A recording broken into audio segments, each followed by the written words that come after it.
Welcome to SomaliDispatch.com once again. As you all know, the Somali federal government and the regional administrations have recently concluded a summit in Dhusamareb, Guled, to discuss issues surrounding the elections in the country, whether that's possible or not. And at the end of that first session, 8-point press release was made. And one of the points that were targeted in that was, the most important point that was mentioned in that press release was the creation of a technical committee for that technical committee to work on a framework where elections can be held in the country. To discuss that, as you can see, we have with us Professor Afyare and Professor Hussein Warsame. Professor Afyare is a professor at Qatar University, and Professor Hussein Warsame is also a professor at Calgary University. They both join us here tonight to discuss this issue. Gentlemen, welcome to Somali Dispatch. Thank you. Thank you, Abdikadir. Firstly, let me start with Professor Afyare Elmi. Could you tell us the reasons for the conference to begin with? Can you give us a brief background in why this had to be done this way? Well, I guess from the get-go, it was quite clear that the mandate of the government was coming to an end, and there was no roadmap ready to face the transitional period or the time of change of the new government or the new era. So for that reason, the FMSs or federal member states have been pushing some sort of indirect elections, and the government has been pushing some sort of extension, which has another name of one person, one vote. So there was some sort of stalemate between the two levels of the government, and also between the opposition and the government. So this conference was actually one of the best things that happened for the last 2 years, simply because the two levels did not talk to each other since 2018. And that was really a setback to a number of issues. So I think it was an excellent addition to Somalia's conflict resolution and this and that. And eventually, once they got together, they have at least agreed to disagree on a number of issues. Can you give us what were your takeaways after the first phase of the conference was concluded? The 8-point agreements that the two parties released, what was your takeaway? There was no big breakthrough, in all honesty. But what happened was actually to come together and discuss the issues and reinstate the principles that each one set in a separate setting was itself a development. So I guess what we can expect from now on is once this technical committee is formed and they start working, and then they come together with what they call the election formula or the political dispensation that they wanted to adopt for the next period. So the real development will come from the new committee that has been established. But the principles were reinstated, at least in one setting. You remember that the FMS said that they wanted timely election. The president said it in a different way. The prime minister said it. So now they came together and then they said it again in point 4 of that 8 points, where they say we need a timely election, that everybody is happy with it. So that is, I think, itself a good thing. The meeting itself was really good. And this, I think, Galmudug has to be congratulated for that. Professor Hussein, if I may, how important is it that in the communique they mentioned debt relief, and that all parties should be involved in that and should be working towards that as well? It is important. It is a signal that they are basically saying to the government, come on, there is money coming. We want our part. That is a Right. signal. Yes. Right. I think they And their discuss it. participation is needed for that purpose. Yes, and their participation is needed. Yes. So if in fact, you said it right. Their participation is because there are still conditions to be met before all the debt relief, before all the debt is relieved. There are a lot of, and those steps include, of course, that something should be done about education, somebody should be done about health, somebody should be Right. done about employment. And if all these things are to be done, the people who are going to do that are actually the federal member states. So therefore, they have to get that kind of cooperation. Otherwise, we will not get there. Yeah, so Right. that was important. Right. Let's talk about the optics now, Professor Afyare. This was probably one of the most significant meetings that the Somali stakeholders had in Somalia, and it was hosted, as you mentioned, by Galmudug State, a recently formed government, regional government. What do you think of the optics of this conference being Somali hosted and Somali only participated?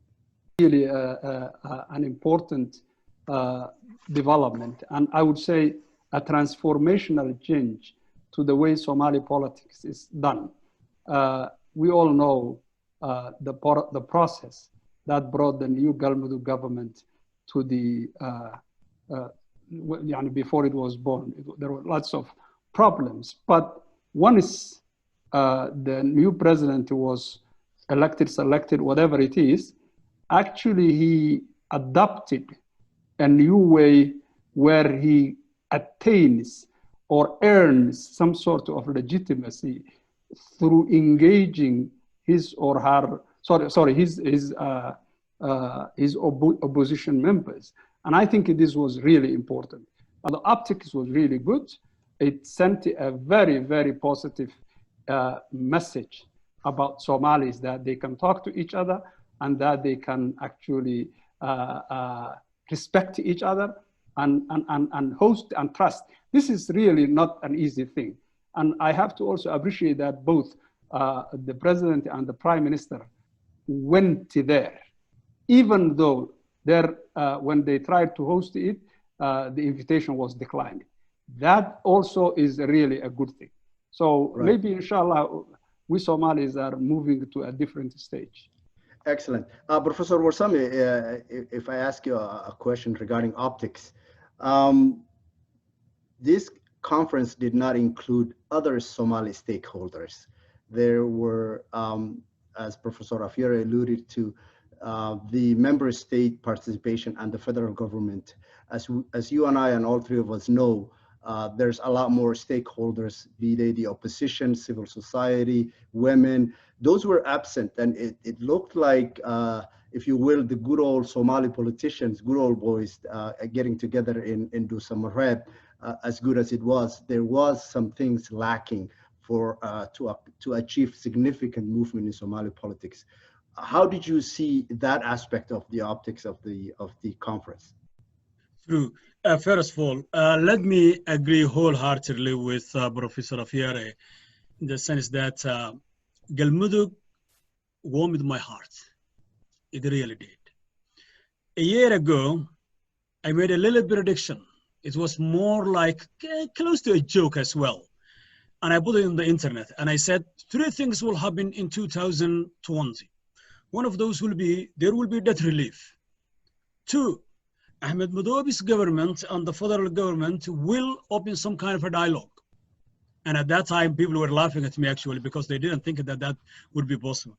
And 3rd, I said there would be a very stable government. A very stable government will come out of the discussions in Dhusamareb. At that time, there was all kinds of discussions. So when it happened, of course, I was getting some credit for it, and I was extremely happy. Now, when they actually hosted a meeting in there, I am so excited because they made the 3rd one happen as well. Ahmed Madoubi and the president of the Somali Republic met in there, and they now declare that there are no disputes between them anymore, that they are okay with each other. So that was big. About the groups that didn't take part. One is the federal government leaders and the federal member state leaders decided to meet. There was a tacit agreement that the others will also be welcomed. Because always the federal member states and the opposition groups were almost in the same range. They were both ganging against the federal government. They thought that they are going to delay the elections. So once they were invited, and second, Halim Ismail, who is the chairman of the Electoral Commission, was there, and her group. Quite a few of civil society groups were there. In fact, some, including some of the women groups as well were there. The only group that were really absent, they were the heads of the political parties, and they are going to be invited. It was foregone conclusion. I knew that it was going to happen. One is the federal government, and that is opening. So it seems, and I really agree with Professor Afyare, that things are moving in the right direction. See, once people meet and discuss problems, there is always a solution for those problems. And I'm happy that the Somalis are learning to talk. Professor Afyare, back to you. Where do you anticipate this momentum going next? What are the next steps? What can we expect from all parties, all political Somali stakeholders to go from here? The question of where do we go from here? I'm a bit concerned about the developments that I'm hearing from Mogadishu regarding the hiccup on the government side of things. And I hope that is not going to happen. But if all things stay the way they were as of today, and the technical committee is formed, I think we know the way out. Things will be much easier.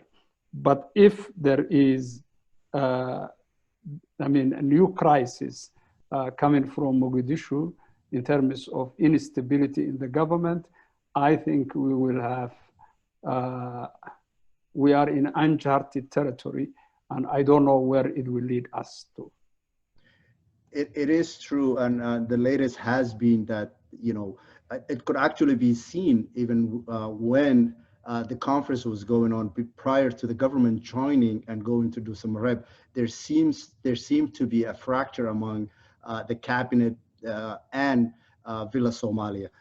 Do you foresee those cracks to manifest into some sort of or could possibly something that could possibly taint this government's reputation, which is the president almost finishing his term with one prime minister, which is a rarity in Somalia, or it actually is the first time?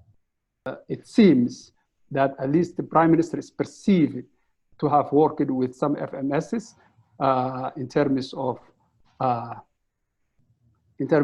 the election. And here, the clarity is out there that the presidency is interested in extension, and the FMSs are interested in election that takes place before December. And here, the prime minister is in between. Nobody knows where he is. So that was the main issue. And that uncertainty itself is not good for Villa Somalia. So they have to either bring him on board or get rid of him. That's basically what it is. With a minute left, Professor Hussein Warsame, where do you foresee the Somali political vision, or where do you see this going?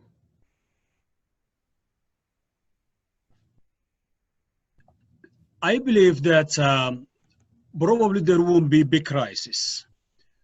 But the ingredients are there, and I agree with Professor Afyare in the sense that actually there is another group that we haven't yet talked about, which is, for example, the lower house chairman, Mursal, and the upper house chairman, Abdi Hashi, also are not even in talking terms.